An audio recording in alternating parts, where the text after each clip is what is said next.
Hello everyone, welcome to Lukmaan IAS. Today we are going to have the Hindu newspaper analysis dated 16th of December 2023. In today's newspaper analysis, we are going to cover the most important articles from the newspaper and we are going to discuss these topics from the exam point of view, from UPSC perspective. So we have also included some mapping topics to discuss with you. These topics will help you to stay connected with mapping related issues so that you can solve questions for the prelims exam. So let us quickly see the list of articles that we are going to cover today. So these are the articles that we are going to discuss in today's newspaper analysis. And the first topic, which is a mapping topic, we are going to understand about Strait of Hormuz today. All right. So let us quickly see the first topic, which is a mapping topic, Strait of Hormuz. So to understand the Strait of Hormuz, we need to understand what are straits, right? So let us quickly understand what are straits. So when we talk about the concept of strait, right? When we talk about a strait, so strait is a geographical concept. What? It is a geographical concept.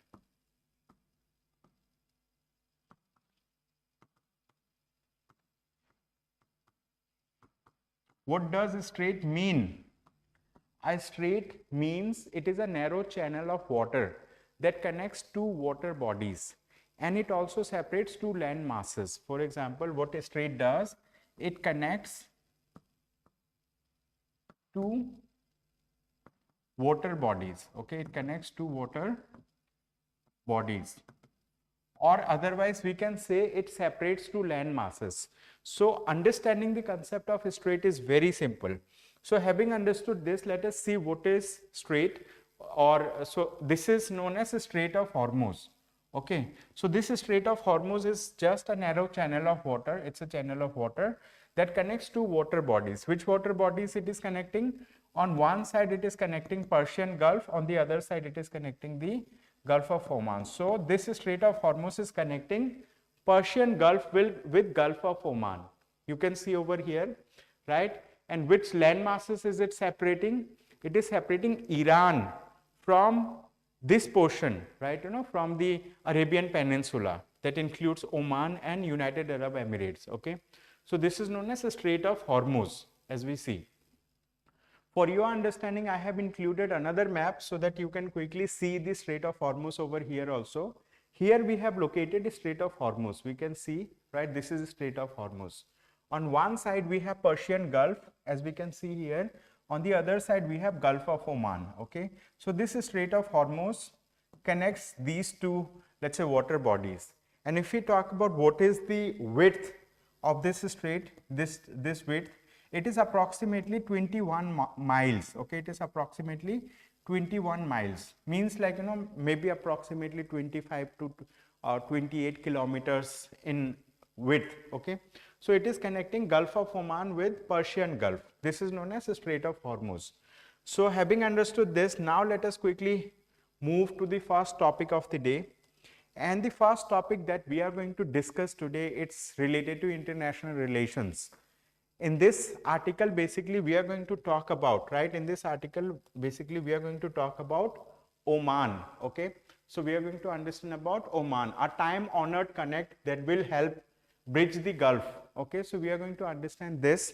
So before we understand about this topic, let us understand where is Oman located. This entire article is related to Oman. We are going to understand about the relation that India shares with Oman. So it is important for us to understand the geographical location of Oman. Okay, so let us quickly see a map to understand this aspect, right? So this is the map of, let's say, of the Gulf countries. So in the Gulf countries over here we have Oman. Okay, this is known as Oman. This is the country. I'm just drawing a quick outline of the map of Oman over here, right? So this is Oman, and some portion of Oman also lies over here. Okay, some portion of Oman lies over here.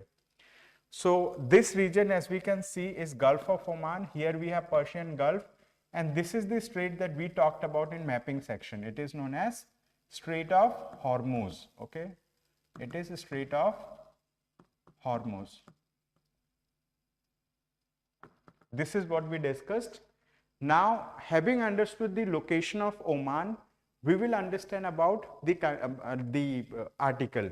But before that, let us see which other countries are there in the Persian Gulf, or like, which other countries are there in the Arabian or like, Arabian Peninsula, or which are Gulf countries. So basically one of the country that we just discussed is Oman, other country is Yemen, third country is Saudi Arabia. Saudi Arabia is the biggest country in this region, right? Fourth country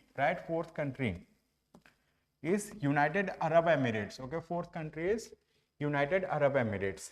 Then fifth country is Qatar. Okay, fifth country is Qatar. Then we have, let's say, sixth country, which is Kuwait. Over here, Kuwait, you see to the top, right? So Kuwait and Qatar, there is huge distance between them, and we can consider this is a country which is Iraq. Then over here we will come to, let's say, like, other countries, right? Jordan, Egypt, Israel, right? Syria, Lebanon and all. So they will be to the north. So this is known as, these are known as Gulf countries. And in Gulf countries, let's say surrounding Gulf countries, there are many water bodies also. As we just discussed, one of the water body is Oman, Gulf of Oman. Second is Persian Gulf that we discussed. Then we have Arabian Sea here, right? This Arabian Sea is connected to Red Sea. Okay, this Arabian Sea is connected to Red Sea. Okay, so this is the thing. And here, this is, let's say, known as Gulf of Aqaba. Then this is known as Sinai Peninsula, right? This is Sinai Peninsula, Gulf of Aqaba, then Gulf of, like, this thing. So this is the thing. So it is, let's say, like, it will be a different discussion altogether that we have discussed already in our previous discussion. So with this, let us quickly understand the first topic, all right? So we are going to understand the topic number 1, which is, the title is A Time Honored Connect that will help bridge the Gulf. Okay, a time honored connect, a time honored connect that will bridge the Gulf.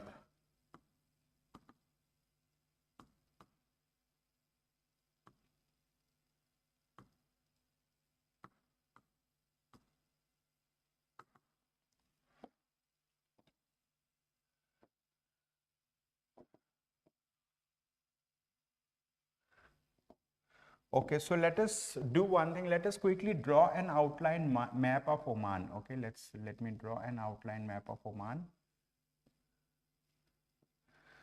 This is where Oman is located. Let's say, like, this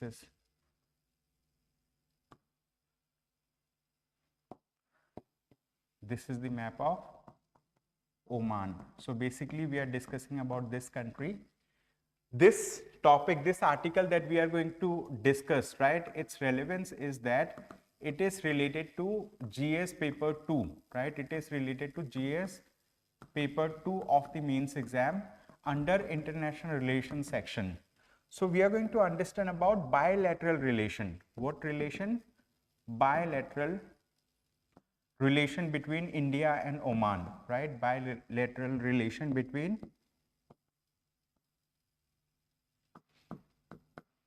India and Oman. All right, India and Oman, we are going to discuss about this. So when we talk about bilateral relation between India and Oman, India is located somewhere over here, right? This is, let's say, like, India is located. When we talk about Oman, Oman is the closest, right? It is the closest Gulf country from Oman, from India. Means, like, if you talk about in terms of distance, it is the closest Gulf country, right, from India. And with Oman, India shares very, very strong relationship. This strong relationship, let's say, dates back to a long period of time.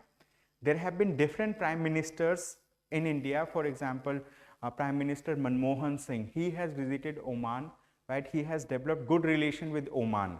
And Oman is a kind of, let's say, like, it is ruled by rulers. Rulers means, let's say, like, there are kings in Oman who rule it. So previously the king that who was there in Oman, he also shared a very special relationship with Prime Minister Manmohan Singh, right? But after he passed away, the current ruler, let's say like the current ruler came, and he also shares very good relation with India. And what has Oman done? Let's say like Indian Prime Minister Mr. Narendra Modi, he has visited Oman, right? What he did, he visited Oman, and after visited Oman in 2018. After visiting Oman, he has built great relation with the ruler of Oman, and ruler of Oman, he has let's say he has been invited, right? What India has done during the G20 presidency, right? During the G20 presidency, we have invited, right? We have invited Oman, right? We have invited Oman as a guest, right? As a visitor. So Oman was invited over there. Not only this, the King of Oman is going to visit in India. King of Oman. He is going to visit in India very soon. This is the thing. And if we talk about Oman, in Oman, there are about 7 lakh Indian diaspora. Okay, there are 7 lakh Indian diaspora. What do we mean by this? Around 7 lakh Indian citizens are residing in Oman, and there are, let's say like thousands of businesses that are involved in joint ventures in Oman. Like for Oman, the largest, let's say like the largest oil importer for Oman is India. From Oman we import huge amount of oil, so India acts as a big market for their oil production. And not only this, like like India has a very strong, right? India has a very strong, let's say like trade with Oman, and this trade that exists between India and Oman in 2020 to 23 reached $12.388 billion. Okay, so trade between India and Oman, that was to the tune of $12.388 billion US dollars. So that was the thing. So with Oman we share very special relationship, and India has conducted some kind of, let's say like operations in the Gulf region. What operations? Whenever, let's say like the Gulf region was in some turmoil, so we have evacuated Indian nationals from the Gulf region, and we have, let's say, evacuated them through the Gulf of Oman and through the Strait of Hormuz and all. So there was a time when, let's say, warfare was happening in Yemen. We have evacuated our people from Yemen. So these operations, one of the operation is known as Operation Sankalp. Okay, so I'm going to write down the name of the operations, right? Name of the operations that Government of India has conducted. One of the operation is known as Operation Sankalp.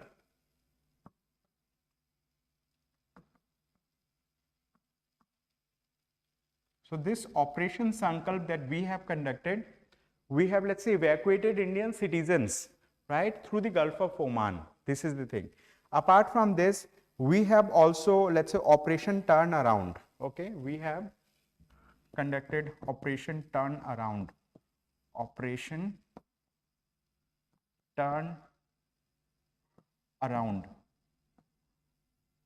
This is another operation. They have a port also. Okay, the Oman has a port.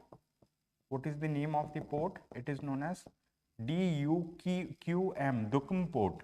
Okay, it's known as Duqm Port. So this port is being operated, let's say like there. And with Oman, right? With Oman, what happens? India and Oman conducts tri-service, okay, conducts tri-service military exercise.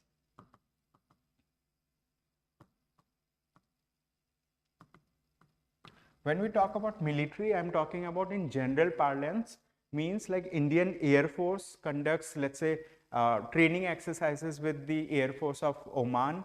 Indian Army does the similar level of exercise with Oman. Indian Navy, right, they are also involved in kind of training exercises with the like Navy of Oman. So similarly, so that's why I have mentioned that India has tri-service military exercises with Oman, which is, let's say, very rare with most of the Gulf countries. So Oman is one of the first country with which India has established tri-service, let's say, exercise. So we conduct joint exercises between all the three services of these two countries. This is also a very good, this showcases about a very good relationship. So in this article, the author has talked about that Oman acts as a India's gateway to West Asia. What does Oman do? Oman, right? Oman acts as a gateway, right? Oman acts as a gateway to West Asia.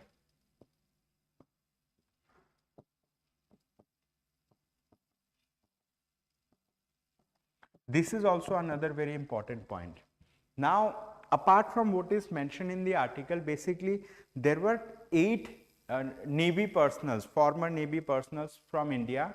They were doing some, let's say, like, doing some business with one of the companies that were based in Oman, and these 8 people were arrested. There were charges against them, espionage charges, and these people have been awarded by one of their lower court, right, the death sentence. So that is being pursued by the government of India in such a manner that, like, government of India wants to bring those people back, so that, like, trial may happen in Indian courts. Okay, trial related to them may happen in Indian courts. That's the thing. Okay, so it is very important for us to understand that with Oman, India shares a very strong bilateral relationship, and this bilateral relationship has people to people ties. It has, let's say, like, like we have conduct military exercises, we have conducted operations, and also Oman acts as a gateway for India to the West Asia, right? So we have trade ties also with Oman. So this article talks about the kind of relationship that India shares with Oman. All right. So with this, let us now quickly move to another article, right? So we are going to understand the second article also. I'm quickly going to write down the heading of the article first before we discuss about this topic in detail. All right. Name of the article is Opportune Movement. This is Opportune Movement to rediscover Chennai's hydrology. To rediscover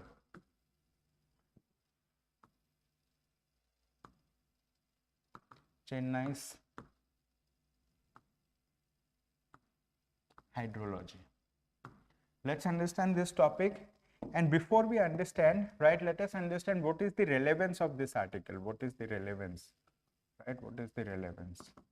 So this topic is important under various sections. Number 1, it is important under environment and ecology, which is part of GS paper 3 of the means exam, right? This topic is related to, let's say, geography,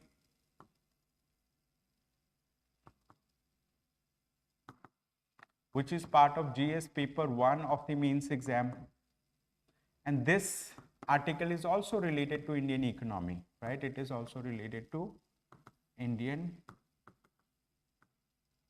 economy, which is again important under GS paper 3 of the means exam, right? So this topic can be connected with, let's say, like, urban planning. Okay, this topic can be connected with urban planning. So it says opportune movement to rediscover Chennai's hydrology. Basically, we want to understand about the hydrology of Chennai. Means, like, in Chennai, what is the role of water? Role of water in many senses, like, how much availability of water are there, from which sources water is available, and like what is the issue related to water. So basically, when we talk about Chennai, right, so Chennai is a kind of port city in India. Okay, so we can say it is a coastal city in India. I'm just going to draw a rough map of India so that like you understand.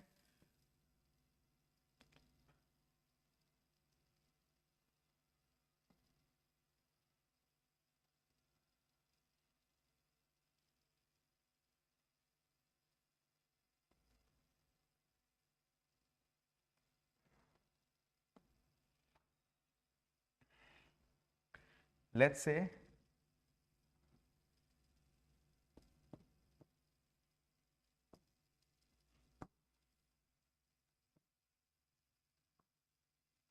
roughly, let's say like this is the location of Chennai. So here we need to understand that when we talk about Chennai, Chennai is located in Tamil Nadu, right? So Chennai has seen some kind of hydrological disasters. Okay, it has seen some kind of disasters. It has seen what disasters it has seen? Number one, right? Number one, it has seen urban floods, right? Urban floods. Urban floods means like it is a town, it's a city, but like we have seen urban floods. What are the reasons of urban flood? One of the reason is, let's say like one of the reason is heavy rainfall. Heavy rainfall is one important reason. Apart from this, right? Apart from this, second reason is overflow of water. Overflow of river water. The third important reason related to urban floods is, let's say like mismanagement of city planning. Okay, so improper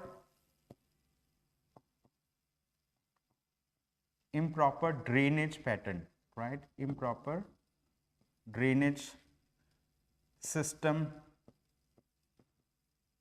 / pattern. So these are some of the regions because of which, let's say like this particular city Chennai witnesses urban floods. But like urban floods is not the only thing that affects Chennai. Apart from this, there are other issues also. What are other issues? For example, let's say cyclones, right? Cyclones may also affect, and cyclone may affect because of many regions. Okay, it may like cyclones may happen because of sea level rise and all, so that will be little different. But here the main problem that Chennai faces is urban floods. So these are some of the reasons.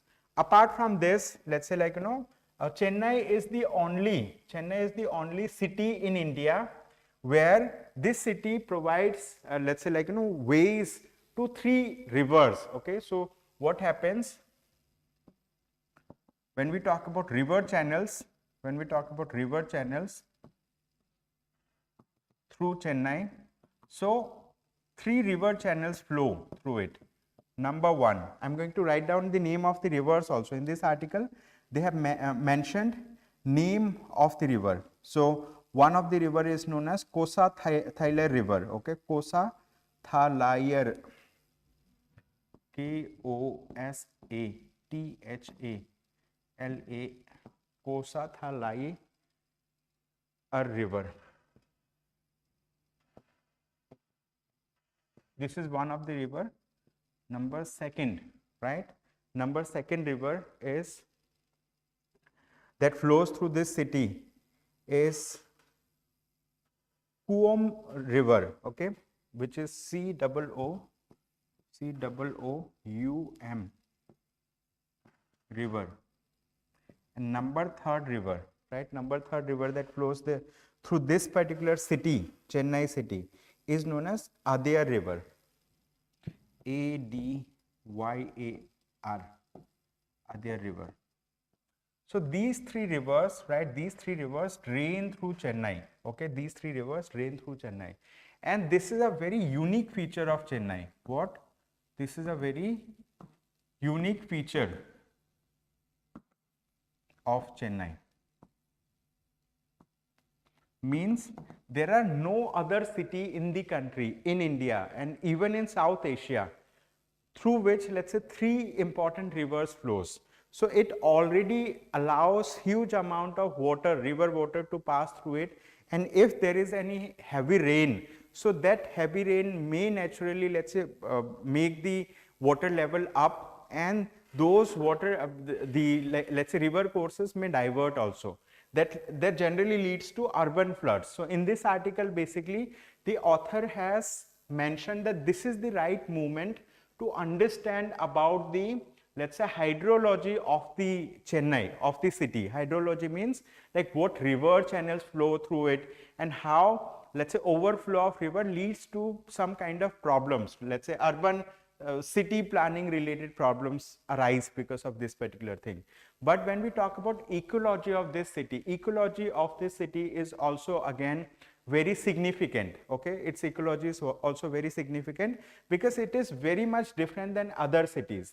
So finally, the author in this article says that after repeated flooding in the city, the key issue now is to decode Chennai's urban and peri-urban hydrology, its ecosystem in its totality, and make meaningful and scientific interventions. So author says that what we need to do, we need to make it sure that the kind of intervention that we are doing, the interventions must be meaningful, right? These should be scientific, right? Only then we will be able to address the issue. So in this article, they have talked about Kaveri Water Management Authority, they have talked about many things.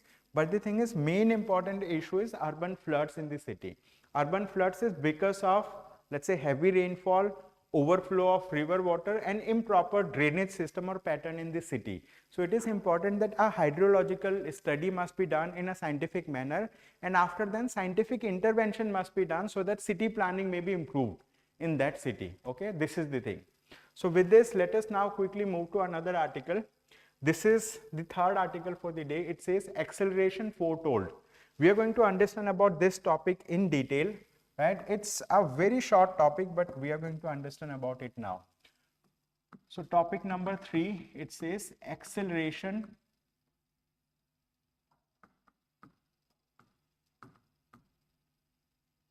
foretold. So what is the relevance of this particular topic?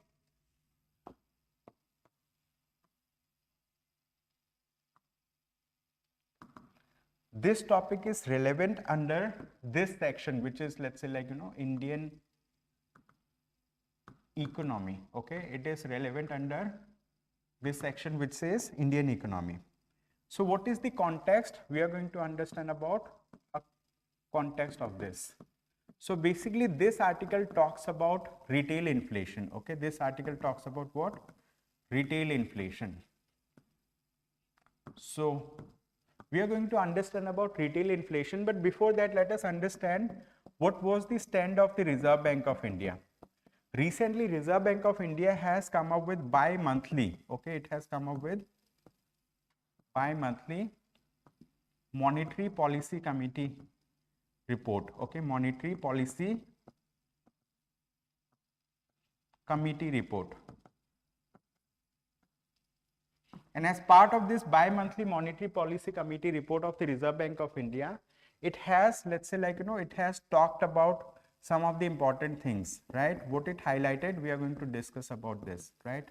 What the RBI highlighted. Number 1, RBI has kept, right? RBI has kept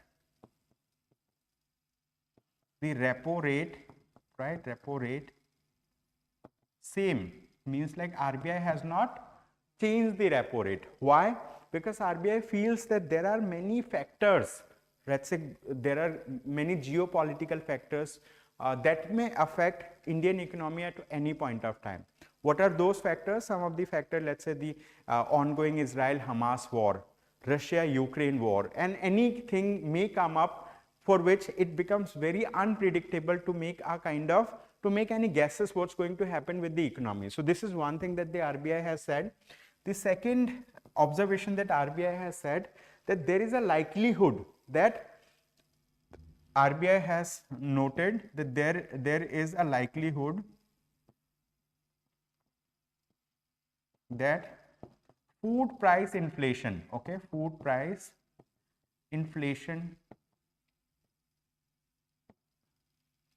may go up. may go up.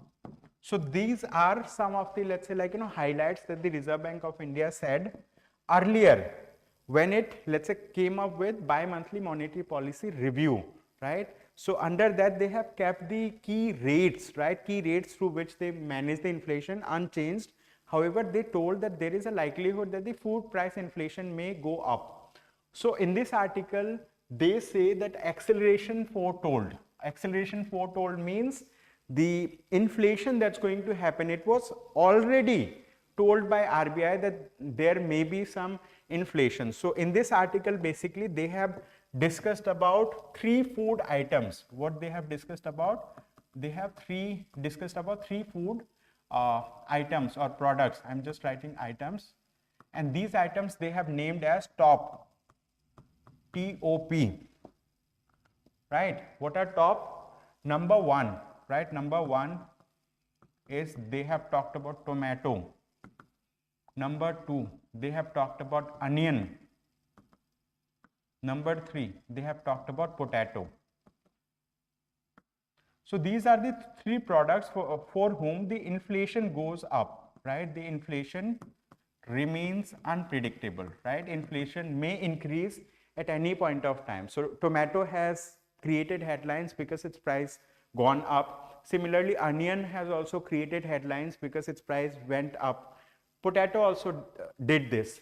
So in this article, basically they have discussed about these 3 food items because of which the retail price inflation goes up.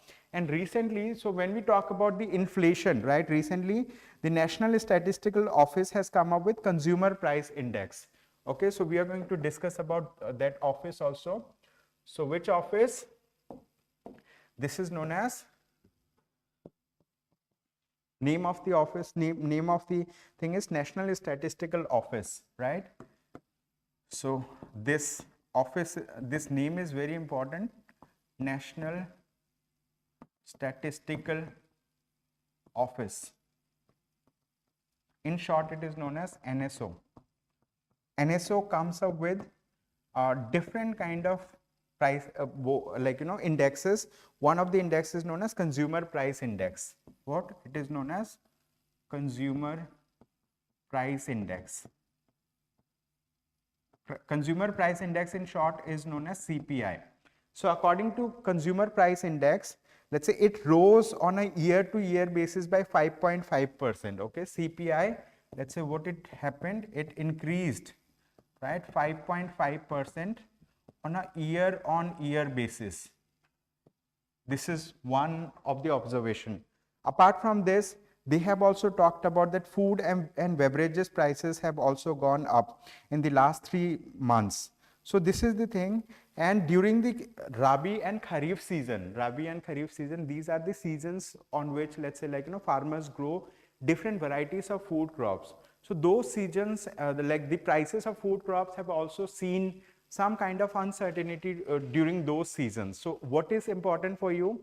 It is important that you need to understand that the National Statistical Office comes up with this Consumer Price Index, and Consumer Price Index has gone up. It is because of these, let's say, food items, food thing, and this has been already predicted by the Reserve Bank of India through they have mentioned about it through the bi-monthly monetary policy committee report. Okay, this is the thing.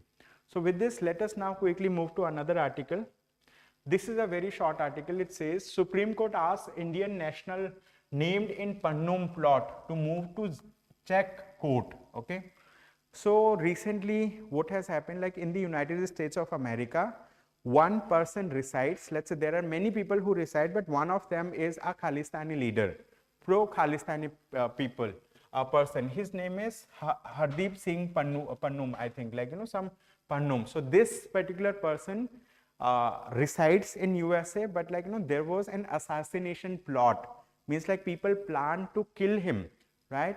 And so US government, they have investigated and they have identified, right, according to their version, they have identified that the person who went to assassinate Pannum, so he was an Indian person, and that person had some kind of backing of government officials from India. So this has created a spark. This has created a kind of disturbance between the relationship of United States of America and India. So the thing is, this topic was being debated between these two countries, and like some of recently there was a 2+2 meeting when the foreign minister of India and the defense minister of India, let's say, interacted with the foreign minister of US and defense minister of USA. Foreign minister means the foreign secretary, defense minister means defense secretary. So they interacted related to this matter also, and recently, let's say, this thing came up before the Supreme Court of India, and the Supreme Court of India on Friday termed the allegations of Indian national about his arrest at Prague airport, his solitary confinement in Czech prison, and looming prospect for extradition. So basically, the Supreme Court of India has said that this person was, let's say, he was solitary confined in Czech Republic. So like in Czech, there should be trial should happen in the Czech court, and the government of India should let's say, do its possible thing to extradite that person from Czech Republic to India. Means to extradite that person from Czech to India. Okay, this is the thing. Okay, extradite means cooperating with their law enforcement agencies so that that person can be sent back to India. Okay, this is the thing. You can read this topic. It's, let's say, it is like we don't need to go much deeper into such topics. It is just for understanding what is there in news. Then we have another article. This article is very, very important. Here this article is related to what? It is related to European Union. Okay, European Union. So in European Union, there is a country, its name is Hungary. Okay, Hungary. So what has happened? Hungary is a member of European Union, but European Union has blocked some of the funds of Hungary. Okay, and recently, let's say Ukraine, right? Ukraine, which is in a state of warfare, right? It is in a state of warfare with Russia. Ukraine wanted to join European Union, right? And it was receiving foreign aid from European Union. Recently, what has happened? Hungary has, let's say, withdrawn its consent to provide support to Ukraine. Hungary has said to the European Union that, you first, let's say, defreeze our funds that are, let's say, that are stalled. You clear those funds, only then we are going to give our consent, right, to provide, let's say, support to Ukraine. This is the thing. So this is a geopolitical affair. This is related to a geopolitical affair. And recently, let's say, Israel-Hamas war is also happening, and they were having meeting between the European Union itself, member countries were meeting, they were discussing on these issues.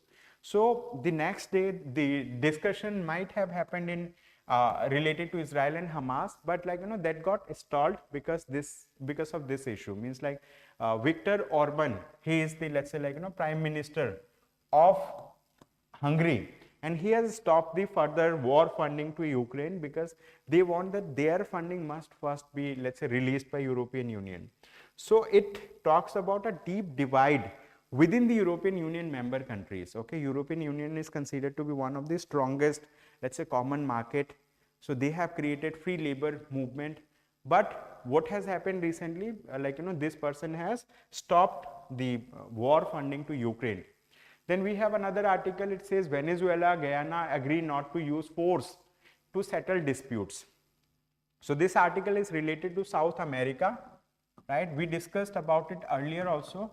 It is related to South America. So South America was in news. Let's say, it was, the South America was recently in news also. So in South America, let's say, one country, there are, let me draw a quick map.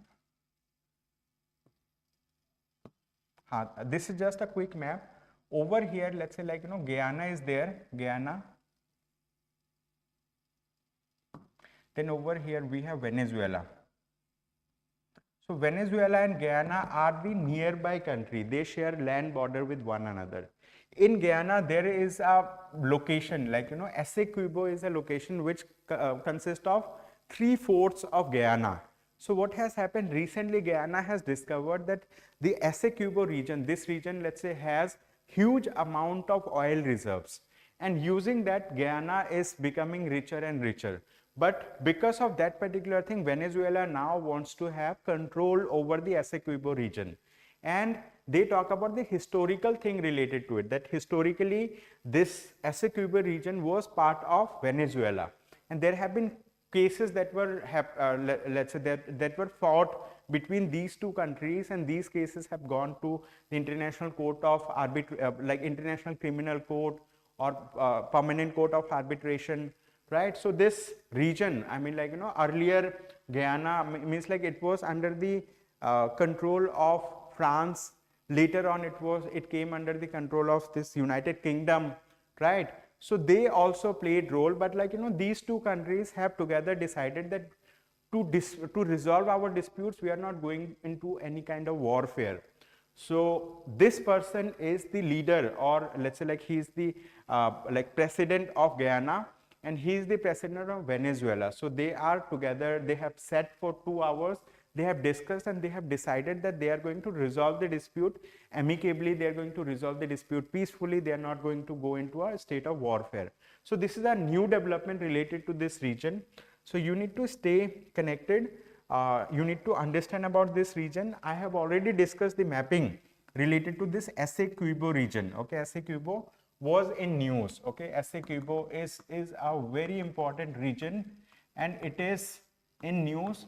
So you need to do mapping of this region. It is totally located in Guyana, okay. Guyana is a country in South America. We have done mapping of also of this topic. Then at last we have another topic. We are going to discuss about this. It says NATO member Finland to grant US access to 15 military bases. So recently Finland is this country, right? The blue colored shaded region is Finland. So Finland is a Scandinavian country. It has joined North Atlantic Treaty Organization. What it has joined? It has joined North Atlantic Treaty Organization. And this North Atlantic Treaty Organization has 31 members, right? And the 31st member is Finland, okay? So North Atlantic Treaty Organization is a, let's say like security grouping. It's a regional grouping related to security. It was established under Washington Treaty.